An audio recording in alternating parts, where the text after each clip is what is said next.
Le contrôle des Rothschild. Liste des banques détenues et contrôlées par les Rothschild. De plus en plus de gens commencent à comprendre que 99% de la population mondiale est contrôlée par une élite du pourcentage restant. Mais qui contrôle cette élite de 1%? S'agit-il d'une simple théorie de conspiration qui attribue ce rôle à la famille Rothschild? En effet, la famille Rothschild semble littéralement tout dominer, même l'élite du 1%. Examinons donc cette affirmation à la lumière de la liste suivante. Cette liste du moins devrait être irréfutable. Elle n'énumère que les banques détenues et contrôlées par les Rothschild. Attachez vos ceintures. C'est parti.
À la lumière de ces faits, on peut au moins comprendre l'affirmation selon laquelle, en coulisses, la dynastie Rothschild est sans aucun doute la famille la plus puissante de la Terre. Leur richesse estimée s'élèverait à 500 billions de dollars. Aucun être humain ne peut rationnellement comprendre ce chiffre, car 1 billion est égal à 1 million de fois 1 million. 500 billions de dollars serait alors 500 millions de fois 1 million de dollars, donc un 5 avec 14 zéros. Bien évidemment, il est impossible de prouver de manière pertinente cette somme estimée. Avec des actifs de cette ampleur, ce patrimoine se comporte comme les bas-fonds de l'océan. Il est à la hausse et à la baisse à tout moment, dans des proportions incroyables.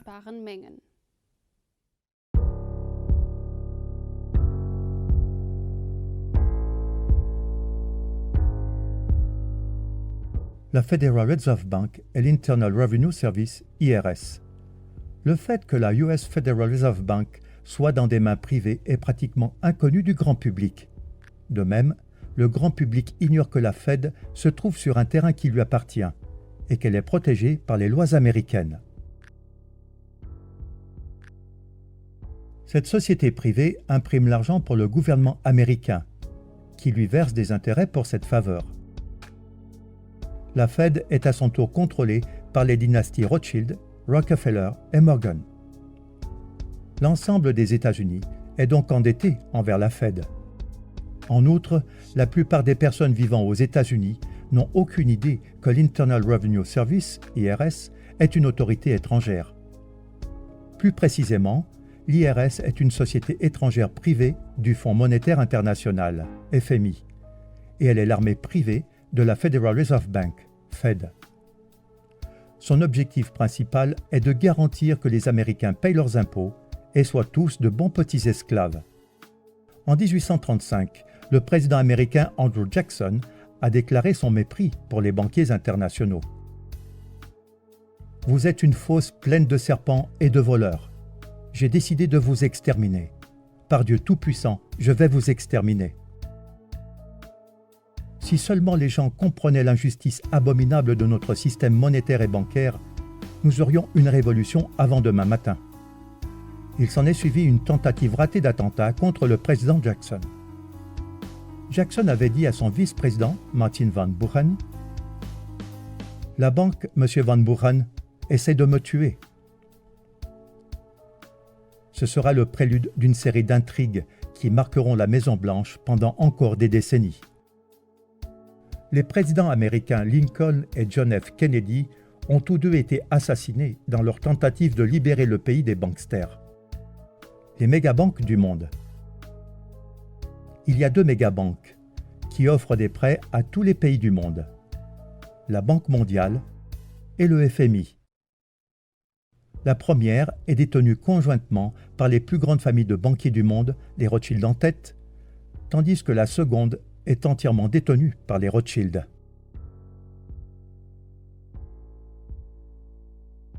Ces deux mégabanques offrent des prêts aux pays en voie de développement et utilisent leur taux d'intérêt presque impossible à rembourser pour s'emparer de la prospérité réelle, les terres et les métaux précieux.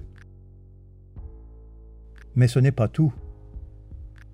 Une partie importante de leur plan est aussi d'exploiter les ressources naturelles d'un pays, comme le pétrole ou le gaz, avec l'aide des sociétés qui leur appartiennent en secret, de les raffiner et de les revendre au même pays, en générant d'énormes profits. Mais pour que ces entreprises puissent fonctionner de manière optimale, elles ont besoin d'une infrastructure solide, qui manque généralement dans les pays dits en développement. Ainsi, les banksters, qui offrent même des prêts presque impossibles à rembourser, s'assurent à l'avance que la majeure partie de l'argent soit investie, vous l'avez deviné, dans des infrastructures. Ces négociations sont menées par des tueurs économiques qui réussissent en payant à ceux qui peuvent vendre leurs terres une jolie rétribution, c'est-à-dire un pot de vin, ou sinon en les menaçant de mort. Pour plus d'informations à ce sujet, on peut lire le livre Bekenntnisse eines Ökonomie-Hitman, en français Les aveux d'un tueur économique. L'une des banques qui contrôle tout, la Banque des règlements internationaux, BRI, dont le siège est à Bâle, est manifestement contrôlée par les Rothschild, et son surnom est la Tour de Bâle. Le vrai pouvoir des Rothschild va bien au-delà de l'empire bancaire. Si vous n'avez pas encore été étonné par la puissance des Rothschild, et vous l'êtes certainement, veuillez noter qu'ils sont derrière toutes les guerres depuis Napoléon. C'est le cas depuis qu'ils ont découvert à quel point il est rentable de financer les deux parties d'une guerre, et depuis lors, ils le font tout le temps.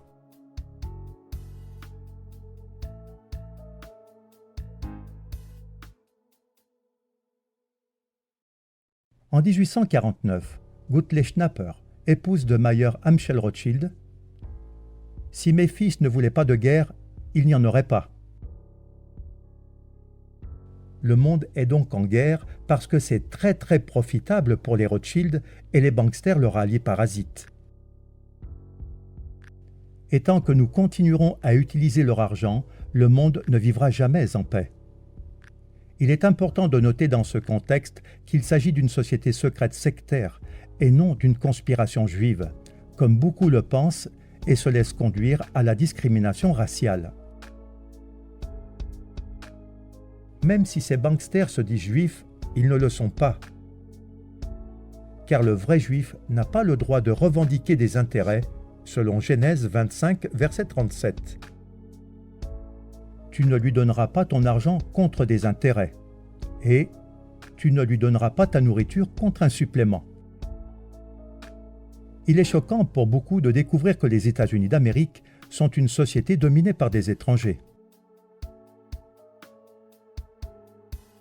Son nom d'origine était Virginia Company et elle appartenait à la couronne britannique. Cependant, il ne faut pas confondre la couronne britannique avec la reine, qui n'a en grande partie que des pouvoirs cérémoniels. La couronne britannique a transféré la société au Vatican, qui lui a restitué les droits d'exploitation. Les présidents américains sont devenus directeurs généraux et leur rôle est de collecter des fonds pour la couronne britannique et le Vatican, qui perçoivent leur part des bénéfices chaque année. La couronne britannique gouverne secrètement le monde à partir d'un État indépendant et souverain de 2,9 km², connu sous le nom de City of London. Cette autre couronne est constituée d'un comité de 12 banques dirigées par la Banque d'Angleterre. Devinez qui contrôle la Banque d'Angleterre? Oui, exact, les Rothschild. En 1815, Nathan Mayer Rothschild fit la déclaration suivante. Je ne me préoccupe pas de savoir quelle marionnette est placée sur le trône d'Angleterre, le royaume où le soleil ne se couche jamais. L'homme qui contrôle la masse monétaire britannique contrôle l'Empire britannique. Et je contrôle la masse monétaire britannique. Ce n'est donc pas une simple théorie de conspiration, mais la maison Rothschild se trouve en fait au sommet de la pyramide du pouvoir. Si l'on fait des recherches approfondies, on découvre qu'ils sont le cerveau du nouvel ordre mondial et qu'ils dominent complètement d'un agenda mondial. Ils sont derrière l'Union européenne et l'euro, et ils sont derrière l'idée de l'Union nord-américaine et de la monnaie améro. Ils contrôlent tous les services secrets du monde et leur armée privée est l'OTAN.